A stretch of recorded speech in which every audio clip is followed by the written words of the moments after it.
the death penalty is another political agenda. Ohio fails to meet 93% of the guidelines set forth to ensure fairness and accuracy in a capital punishment system. I guess being innocent is a technicality. The regular public do not know that it costs more to execute someone. From a statistical standpoint, that we absolutely have executed innocent people. Well, since then, it has been determined that that was faulty science. OTSE seeks to end the use of the death penalty because it fails to achieve any of its legal purposes. So we recognize that it's a flawed system and that we're better served by having alternatives to the death penalty.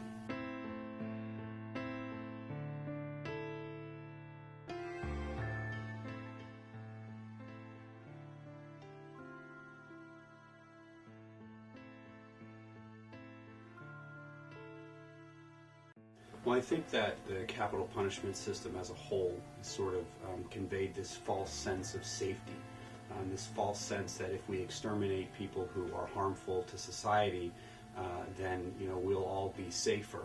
Unfortunately, it's just not the case. States that don't have the death penalty have just as high crime rates as those that do have it. So the fact that the intention was to deter crime, it's really not doing any of that.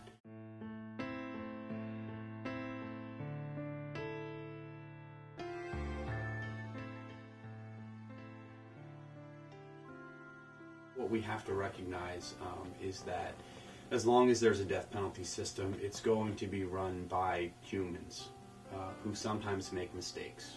And we see that with exonerations. We see that when we hear about cases where prosecutors withheld 10 pieces of evidence that would have altered the outcome of the trial, and 20 years later we have an exoneration.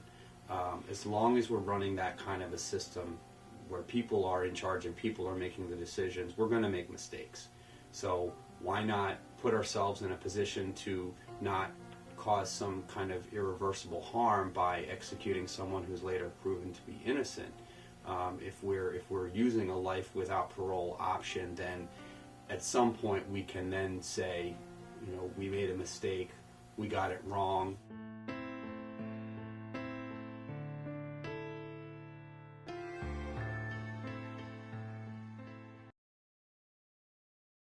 Statistically, it's impossible for us to say that we've never executed an innocent person. I mean, you think about the DNA evidence and the technology that's gotten better and that's become useful in a small number of cases. Certainly back in the 30s, 40s, and 50s, we didn't have DNA technology in the way that we have it today, and so we can say, I think, from a statistical standpoint, that we absolutely have executed innocent people.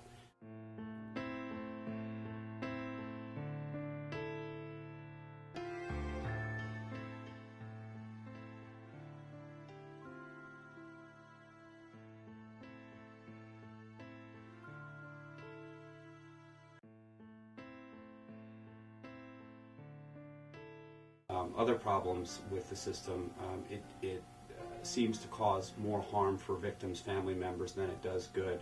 I mean, there are years and years and years of appeals.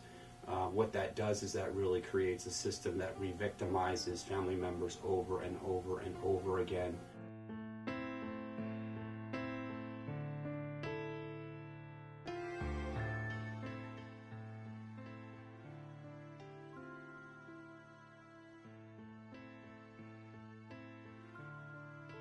There's a close friend of mine who runs an organization called the Journey of Hope, and it is an organization entirely made up of victims' family members who speak around the country. And what Bill Pelkey says is, when his grandmother was murdered, people would come to him and say, "Oh gosh, I hope that they give that, I hope they give her the death penalty." And he sort of didn't really know how to react to that. Over time, he came to feel that the death penalty wasn't providing any type of service to his family. But what he said, he likened it to, imagine if your loved one became ill and with some form of cancer, terminal illness, and what he's being told, or what we're telling victims, is if you just fill that hole with vengeance and with hate, you'll feel better after your aunt or your grandmother or your father dies of cancer. So vengeance will make you feel better, and hatred will make you feel better.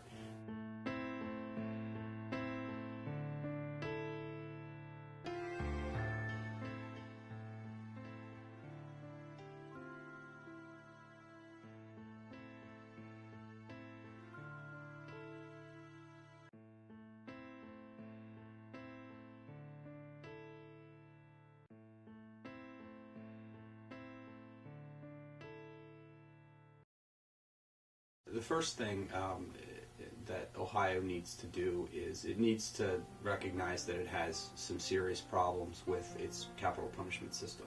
So the first thing it needs to do, it needs to halt executions or have a moratorium. And then what we suggest is that the Ohio legislature, both the House of Representatives and the Senate, enact a piece of legislation that's going to provide for a comprehensive study commission of the entire capital punishment system. The American Bar Association released a study in 2007 that showed that Ohio fails to meet 93% of the guidelines set forth to ensure fairness and accuracy in a capital punishment system.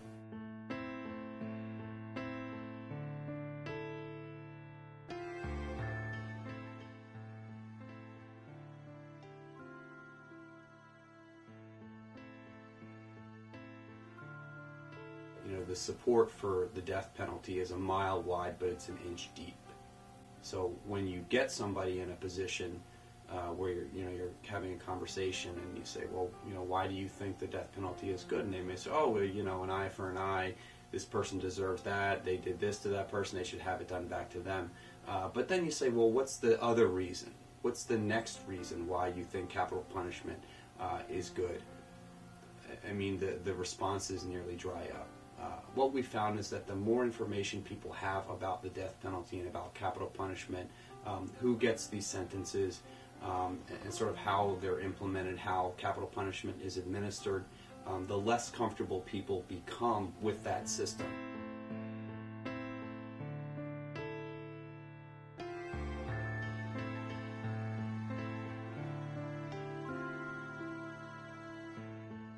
We have to make sure that it's an inclusive dialogue. And when I say inclusive, I mean that murder victims' family members need to have a role. They need to be part of the discussion.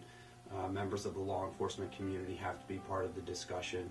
And certainly members of civic groups and religious leaders have to have a part in the discussion.